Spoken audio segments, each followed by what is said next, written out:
Jane, hi. I'm Linda Fagans, and I would like to welcome you to the Persuasive Pen podcast. And we have been talking about harnessing the subtle strength of persuasion in your writing. Sometimes we think that, you got to be real forceful and you have to be real bold. Yes.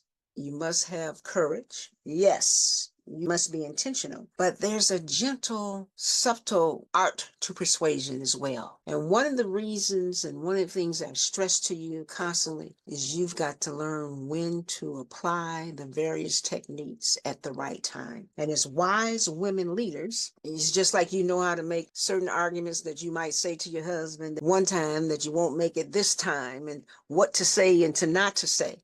And remember, we're not talking about manipulation. I must stress that. I am all, and I say that jokingly, what I just said, because I'm always emphasizing to you that you must what? Have integrity and honesty.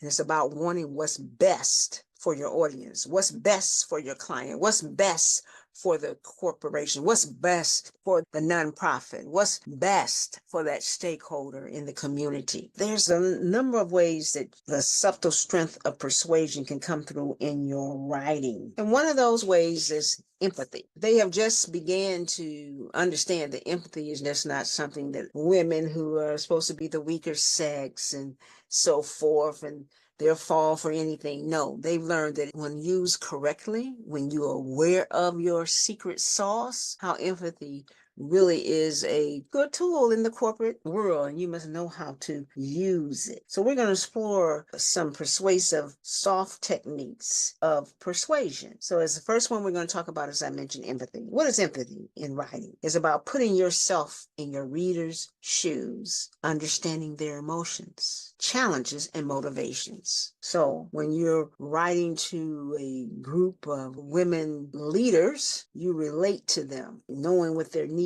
their pain. When you're writing to the CEO and the board members, you need to know who you are talking to. What are their pain points? What are their challenges? What are they concerned about? Now, we know most of the time they will say, oh, it's the bottom line. But you're going to introduce facts and data and show them whatever your subject is, that they can meet the needs of the corporation and the bottom line, but they need to consider these factors.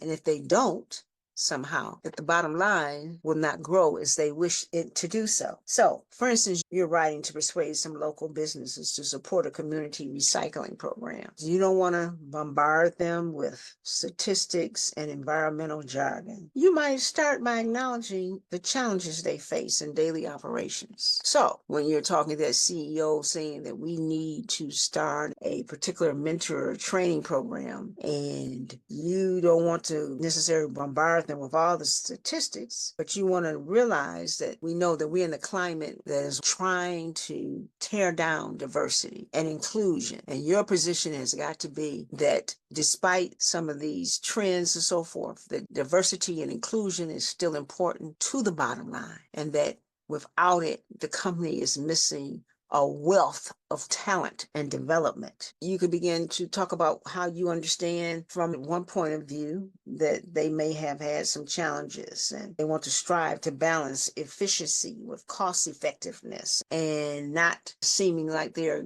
unjustifiably giving favoritism, which we know they are not. That's been well established. So you would say implementing your particular program that will help keep diversity or inclusion alive will be beneficial, and you would go through that. You would talk about the needs of the community and how it helped.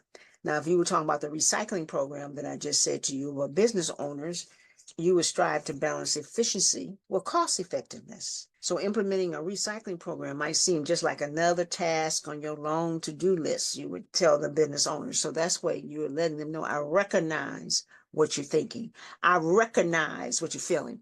And so in terms of keeping diversity and inclusion, you can say, I recognize that you've heard all these trends, and you might have to get bold and say, but they are not always true in every case, or there is much benefit to diversity inclusion. It is not some unfavorable program or tool or initiative that does not merit remaining in corporations. Going back to the business owners, you might say, however, it's also a chance to connect with the community and enhance your local customer base, who are increasingly conscious. They're very conscious. So with the business owners, you would tell them, yes, I understand this is another long to-do list, but if you institute this recycling program, it will help you connect with the community, enhance your local customer base, and look at the fact that this customer base is very conscious of what's going on in the economy. And you would make some same kind of arguments for whatever woman initiative program you might want. So by expressing and understanding and aligning your proposal with their values and needs, you're not only showing what? Empathy, but also framing, in case of the business owners, the recycle program as a solution to their concerns. And if you're talking about some type of woman's initiative, what you're going to do? You're going to try to frame it in terms as a solution to their concerns. Let me go over that again.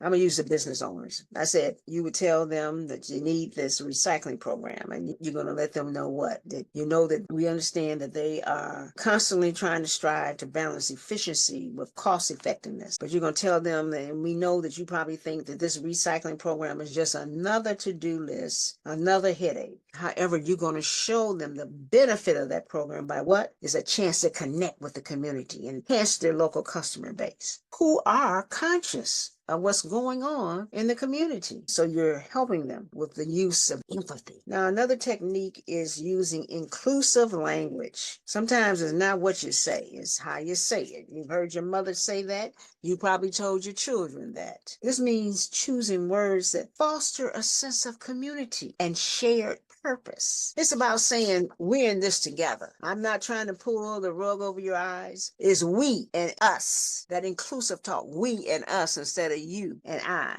Inclusive language makes readers feel that they are part of the collective effort, not just the target of your persuasiveness. People don't want to feel like they're being targeted. For example, let's go back to the recycling program. Instead of saying your business needs to do more for the environment, you could say, together we can create a greener future for our community. By joining the recycling initiative, we all contribute to a sustainable planet. And when you're dealing with diversity, together, men and women with various levels of skills and talents, together, we can create viable, efficient, and productive environment that would increase our profits. We together can do this with the wealth of woman talent. You would make your argument that way. So we've talked about using empathy. Number two, we've talked about subtle ways of saying we, us. And these might seem like little factors, but it all works together when you begin writing your proposal, your memo. How are you going to have your audience, the CEO, the stakeholder, come in alignment together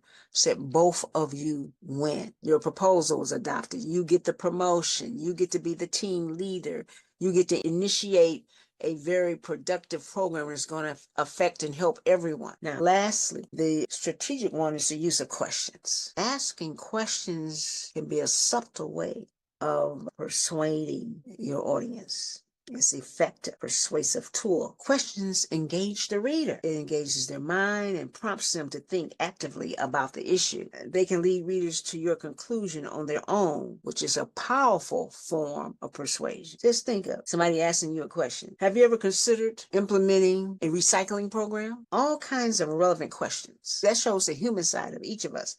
But when you are planning to write, you're going to be prepared and planning to know what specific questions that will get them to thinking, get them to relate to you. And your writing pose questions that make the reader pause and consider that instance. Imagine the impact of being recognized as a leader in sustainability within our community. So they would ask the question, have you ever considered what a green label could do for your business reputation? Imagine the impact of being recognized as a leader and sustainability within our community. Think of relevant questions that would get them to thinking. So we've looked at some various subtle techniques This involved in persuasion, empathy, inclusive language, and the use of questions serves to gently guide your reader towards your viewpoint without force. They encourage a reflective response rather than a defensive one, making your message more likely to be warmly received and acted upon. So as we refined our persuasive writing, weave these subtle